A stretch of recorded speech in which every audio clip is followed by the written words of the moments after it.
నమస్తే అండి, welcome back to Mahi's world. ఈ రోజు మనం చలివిడితో ఇన్స్టెంట్ స్వీట్ దోశ ప్రిపేర్ చేసుకుందాం అండి. ఇది ఇంట్లో తయారు చేసిన చలివిడి అండి.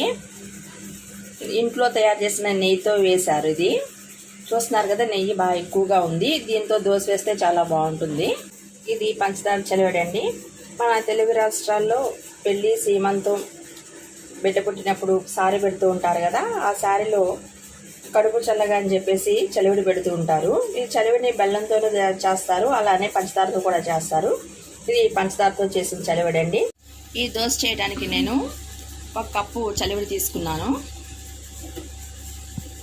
అదే కప్పుతో 1 కప్పు వాటర్ తీసుకున్నాను. కొంచెం కొంచెంగా వేసుకుంటూ మన దోశ బ్యాటర్ లాగా ఆ కన్సిస్టెన్సీ ఉండేట్టుగా దీన్ని కలుపుకోవాలి.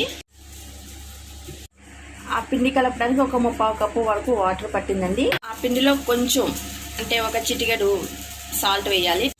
బ్యాటర్ ఈ కన్సిస్టెన్సీలో ఉండాలండి. ఇప్పుడు మనం కొంచెం సాల్ట్ వేసాం కదా, అంతా ఒకసారి కలపాలి. పెనం పెట్టానండి, హీట్ అయింది, ఆయిల్ వేసాను. ఇప్పుడు మనం స్వీట్ దోశ వేసుకుందాం. ఇది మరీ పల్చగా వేయకూడదు, అలా అని చెప్పి మరీ మందంగా వేయకూడదు. కొంచెం మనం ఇడ్లీ పిండి దోశ వేస్తాం కదా, ఆ విధంగా వేసుకోవాలి.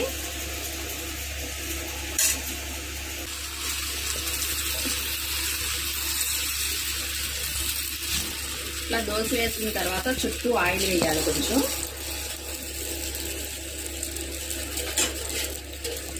ఇది ఆయిల్ కూడా ఎక్కువ పట్టదండి. చూస్తున్నారు కదండి, ఇంకో చిన్న చిన్న డాట్స్ లా ఉన్నాయి గసగసాలు. కలర్ చేంజ్ అయిన తర్వాత మనం టర్న్ చేసుకోవాలండి. 2 వైపులా కూడా మనం ఫ్రై చేసుకోవాలి. స్వీట్ తినాలనిపించినప్పుడు ఇంట్లో చలివిడి ఉంటే జస్ట్ ఒక 5 మినిట్స్ ఇట్లా స్వీట్ దోశ ప్రిపేర్ చేసుకోవచ్చండి.